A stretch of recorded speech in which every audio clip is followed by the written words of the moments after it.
Hey folks, it's Mr. Fly here, hope you're well. What a beautiful day to be out riding the Tracer 9 GT once again. This is a bike that I've had on loan from Yamaha UK. The last couple of weeks I've got to know the bike quite well. I've ridden it as much as I possibly can, and in this video I'm going to bring you all the lessons I've learned on this bike. Not just the good things, but the bad things too. So stick around and stay tuned. If you're interested in the Tracer 9 GT, this video is for you.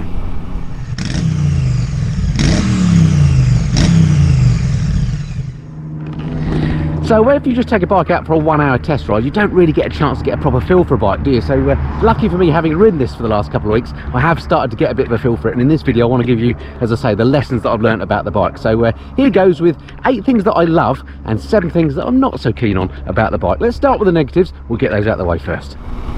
Something I was surprised about on the Tracer 9 GT is the amount of wind blast you get. It's got a pretty big looking windscreen on here. What I like about it is it's very easy to adjust. You can do it on the move. If you squeeze that, there you go, that's its uppermost, that's its lower position now. And here I am, look, I'm on a dual carriage drive, I'm doing 74 miles an hour, and I'm getting quite a lot of wind blast, even though this looks quite big. That's in the low position, that's the upper position, and I'm still feeling a lot of wind on my chest and turbulent air around my head.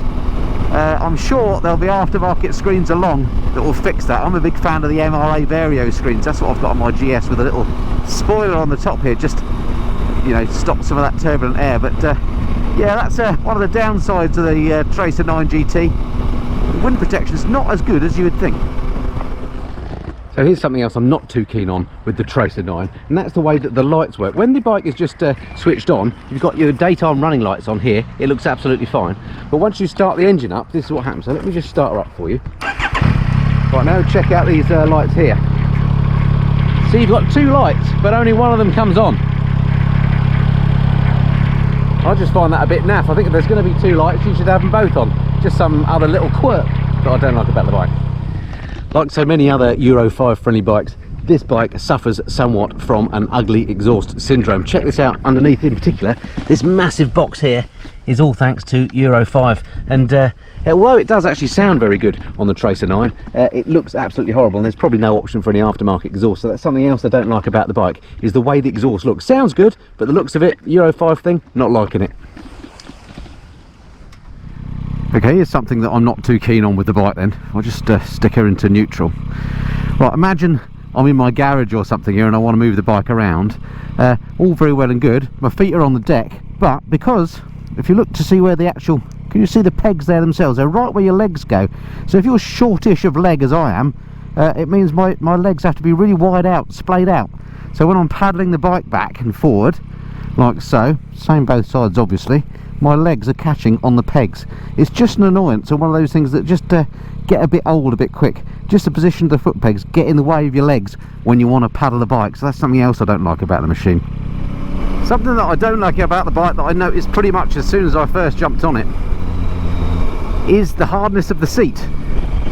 Now normally a hard seat means uncomfortable, and I have to say it's not actually that uncomfortable. It fits your backside quite nice. It's quite well sculpted, but it is a bit plank-like. Now I've ridden this bike, probably the longest ride I've done on it has been about 1 hour and a quarter, and I have to say my bum had sort of had enough by then. So I think if I were to get one of these, I'd probably look at aftermarket solutions for the seat, or maybe get a bit of sheepskin to strap on the top of the seat, or whatever. One of those Airhawk seats would probably fix it. But given it is a GT, a Grand Tourer, a bike designed for long distances, I'm surprised the seat isn't better padded. So a bit of a thumbs down from me on the comfort on the seat. Alright, something else that I'm not too keen on the Tracer 9 is the panniers. Now, it is a touring bike, so it comes with panniers, that's a good thing. And they're great value for money, it has to be said, but I'm not too sure I actually like the looks of them too much. They've sort of got a depth to them that doesn't quite do it for me. I've not seen a designer pannier quite like that. And also, I did initially find them a little bit fiddly to use. I've got better at it actually since I've used them some more. Let me just get the key, I'll show you how this works. There's the control here on the top. In fact, what you have to do, if you switch it over to that side, you can press that button and then you can just open it like that. So actually they're pretty straightforward to use.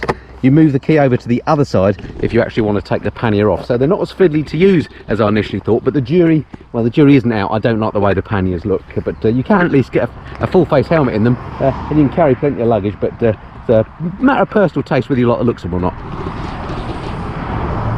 Something new for this latest model of the Tracer 9 GT is this new display, this split display here. And I have to say, I decided I'm not a fan of it. It's quite clear, the display, the TFTs, but I've got the sun in front of me at the moment. I don't know if you can see on here, look, but I'm wearing my high-vis airbag jacket at the moment, airbag waistcoat thing, and all I can see in the display is the high-vis reflecting back.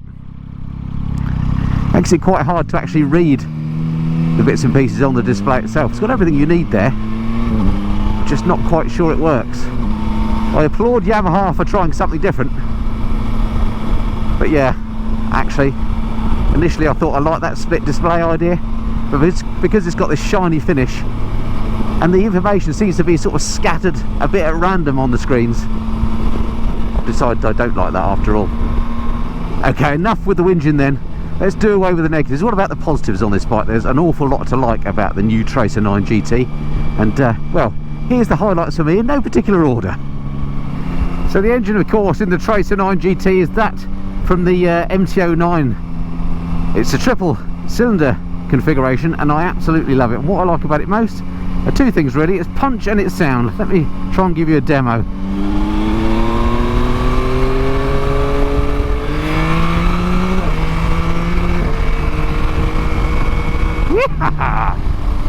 Okay, so it's not absolutely blisteringly superbike fast, but it is perfectly adequate, I can tell you, for normal road riding. It goes really nicely, spins up quickly and sounds great, as triple engines do.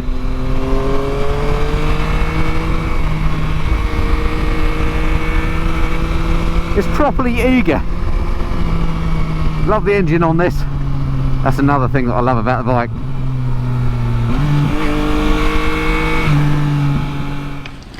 Something I very much like about the Tracer 9 GT is the quality, the build, the fit and finish on the bike is excellent. In particular, what I've noticed about it, the paint seems very deep and lustrous. I love it. It probably doesn't show you on the camera here, but this black is properly black. The tank has got a lovely deep metallic coat to it, which looks like it's going to last forever. It looks like it's going to be very hard wearing. Even things like the wheels look just absolutely fantastic. I love number one that they've done them in blue, which you know, is a little bit brave of Yamaha. Why don't more bike manufacturers do that sort of thing? But also these particular ones are what are called spin forged. It's a clever manufacturing process that Yamaha have patented, and it actually, because they are machined as well as cast, they actually look like beautiful bits of engineering. So it's a huge thumbs up in terms of build quality, fit and finish on the Tracer 9.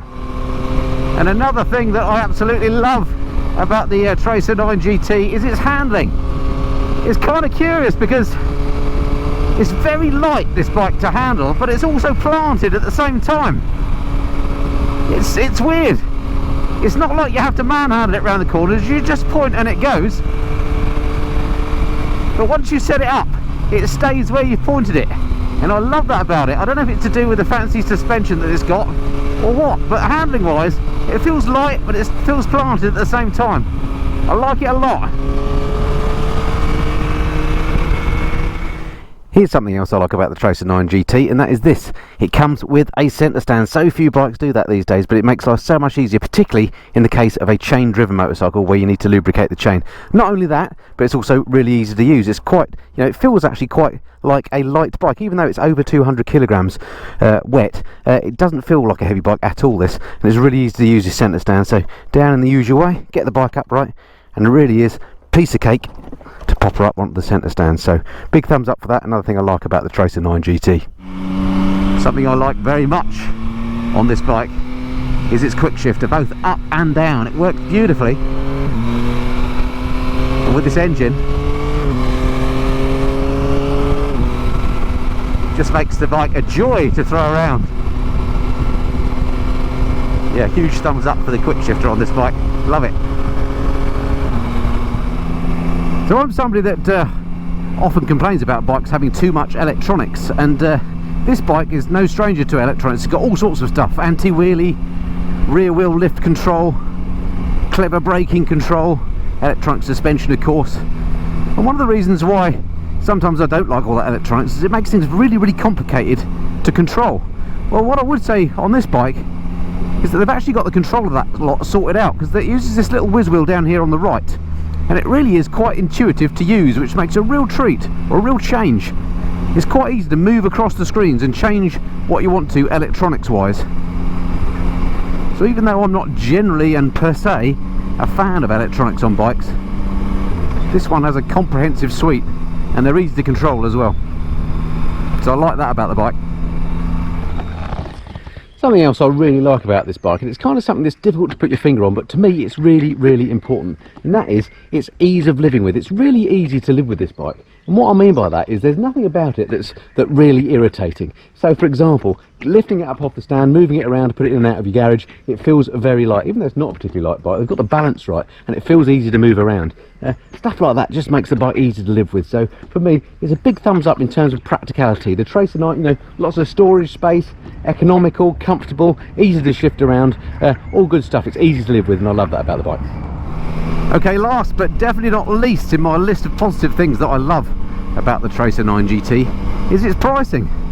The GT comes in at $12,199, which is, it is a lot of money, I know, but when you consider the specifications of this bike and that you get the luggage with it, everything that comes with it, I think that represents really good value for money when you compare it with the competition. Of course, if you are on a bit more of a budget, you can go for the non-GT version. Okay, you won't get the fancy electronic suspension and some of the electronic riding modes and so on, but you still get a great value, very capable bike. It's a properly good bike, this, I have to say. The more I've ridden it, the more I've come to like it. It's what I call a good, honest motorcycle. It's not particularly thrilling or super exciting, but it's pretty darn good at everything that it does.